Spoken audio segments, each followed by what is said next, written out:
안녕하십니까. 윤준표 교수의 아세안 이야기입니다. 오늘은 동남아시아의 그 무기 도입 현황하고 그 다음에 우리 한국의 방산 수출에 관해서 한번 좀 얘기를 해볼까 합니다. 국방관계 분야를 좀 말씀드리고자 하는 것입니다.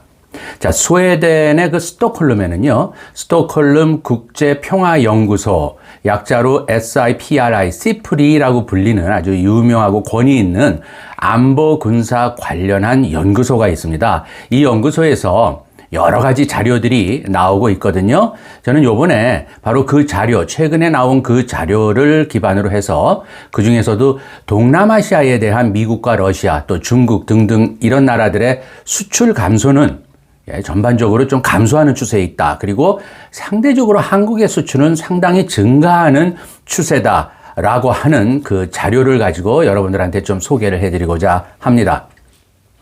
시프리 자료에 따르면요, 현재 무기를 가장 많이 수출하고 있는 나라들은 미국을 위주로 해서 러시아, 그 다음에 프랑스, 중국, 독일 순입니다.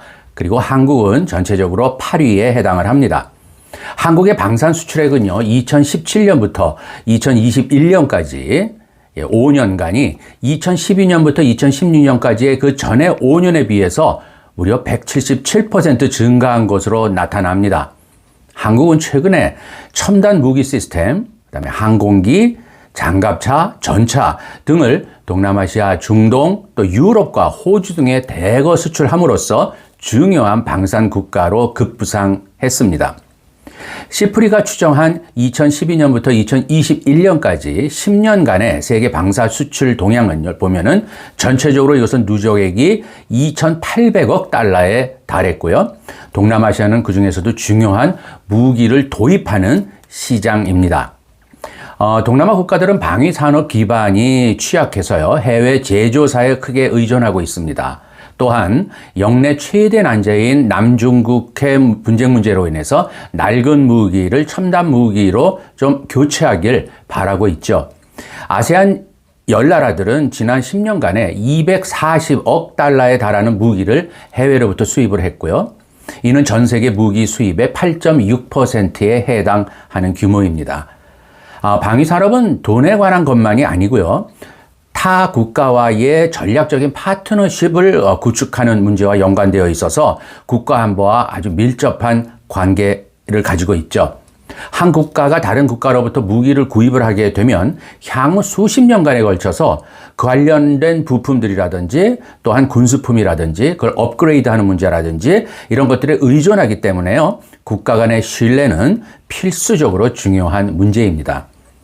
중요한 무기 수출국하고 그 다음에 동남아시아에 대해서 좀 구체적으로 알아보겠습니다.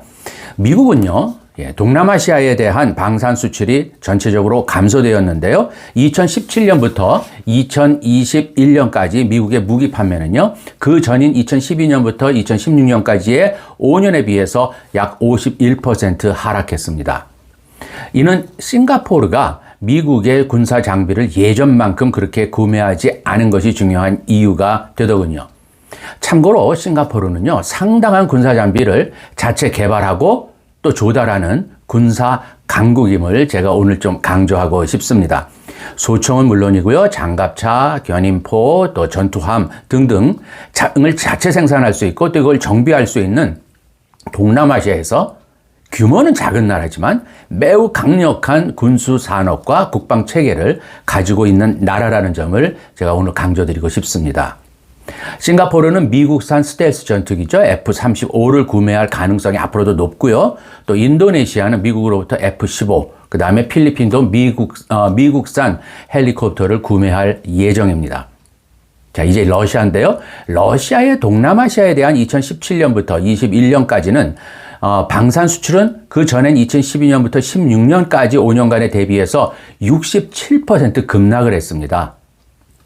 주된 이유는요, 영대 수출의 80%를 차지하던 베트남이 2016년부터 시작된 이 반부패 운동의 영향을 받아서 군사 현대화 정책을 중단했기 때문이죠.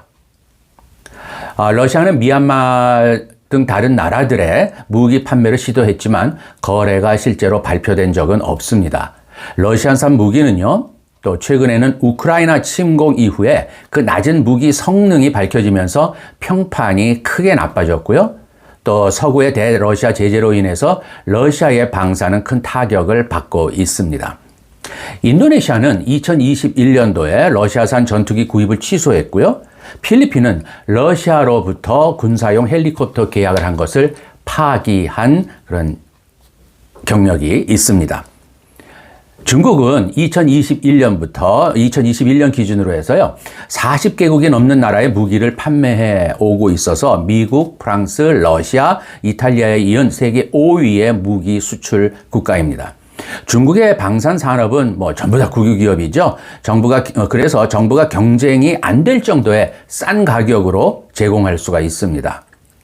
미국산이라든지 유럽산에 비할 정도는 아니지만 그래도 품질도 어느 정도 만족할 만한 그러한 수준이라고는 합니다. 중국은 예산이 적은 동남아 국가들에게는 국내 인권 상황 같은 조건을 달지 않기 때문에 매력적인 무기 제공국인 셈이죠. 그렇지만 중국도요, 2017년부터 2021년까지의 무기 수출이 2012년부터 2016년까지의 5년행과에 비교해 보면은 약 30%가 하락을 했고요. 특히 동남아시아에서 13억 6천만 달러를 수출했지만 이 기간 동안 8억 4,400만 달러로 떨어지면서 40% 가까운 하락률을 기록을 했습니다. 이유는요, 역내 1위 고객이었던 미얀마가 그 이전보다 훨씬 적게 중국산 무기를 구매했기 때문입니다. 태국은 중국산 전차라든지 전투함 등을 구매하던 중요한 고객이었지만 2017년도에 이게 잠수함 엔진을 공급하지 않음으로써 생긴 소위 잠수함 거래 문제에 큰 문제가 발생을 했습니다. 내용은요, 바로 독일이 중국 조선업체한테 잠수함 엔진을 더 이상 공급하지 않기로 하면서 중국산 엔진을 단 탐수함을 태국이 더 이상 받지 않겠다라고 거절을 한 것이죠. 10억 달러에 달하는 중국산 잠수함 도입은 현재 모두 연기된 상태입니다. 싱가포르는 미국산 전투기, 프랑스산 전투함, 또 독일 잠수함 같은 첨단 장비를 명확히 선호하고 있고요. 또 베트남과 필리핀처럼 남중국해 당사국들은 중국과의 분쟁으로 인해서 중국으로부터 무기를 도입할 가능성은 없습니다. 말레이시아와 브루나이도 남중국해 문제 당사국들이죠. 그래서 서방 무기를 선호하기 때문에 중국에서 무기를 도입할 가능성은 역시 낮습니다. 이에 비해서 이제 한국은요, 지난 5년간에 동남아 지역에 19억 달러에 달하는 군사 장비를 판매했습니다. 한국은 2000년 무기 수출 세계 31위에서 2010년에는 이게 8위로 상승을 했고요. 이후 이제는 제5위권 진입을 앞에 두고 있습니다. 동남아 지역은 가장 중요한 한국의 방산 수출 시장으로서 2012년 이후에 총 방산 수출의 44%를 차지하고 있고요. 그 중에서 인도네시아가 1위고, 그 다음에 필리핀이 2위고, 그 다음에 태국이 제4위의 고객입니다. 정부 보조를 받는 이후 우리나라의 한국의 방위 산업이 수출에 좋은 성과를 내는 이유는요, 양질의 장비를 경쟁국보다 저렴한 가격에 제공하고 있고요. 또한 러시아나 중국, 그 다음에 미국 등과 달리 동남아 국가들에게 기꺼이 기술과 또 생산 이전을 약속해 주기 때문입니다. 또 다른 한국의 이점은요, 한국이 미국, 중국, 러시아 등 강대국 경쟁의 행위자가 아니죠. 그리고 여기서부터 약간 옆으로 비껴서 있기 때문이라고 생각합니다.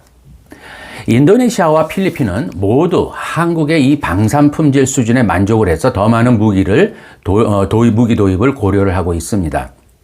그리고 베트남과 태국은 무기 현대화 계획이 재개가 된다면 두 나라 모두 한국을 중요하게 고려할 것이라고 생각합니다.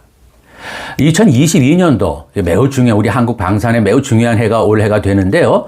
한국의 방산 수출이 2022년도에는 수주의 규모로 그야말로 유례 없는 170억 달러, 이걸 하나로 대략 계산을 해보니까 약 22조 원에 해당을 하더군요.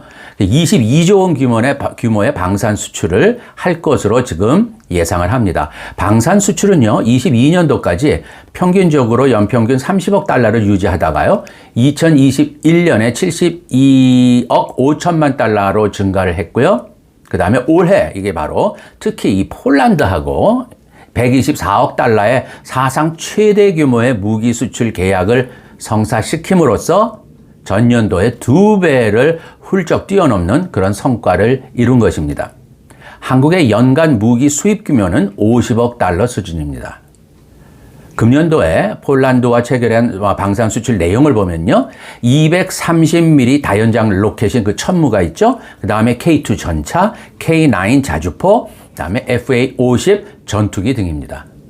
말레이시아, 호주, 노르웨이, 사우디아라비아와의 수출 계약도 현재 추진 중에 있습니다.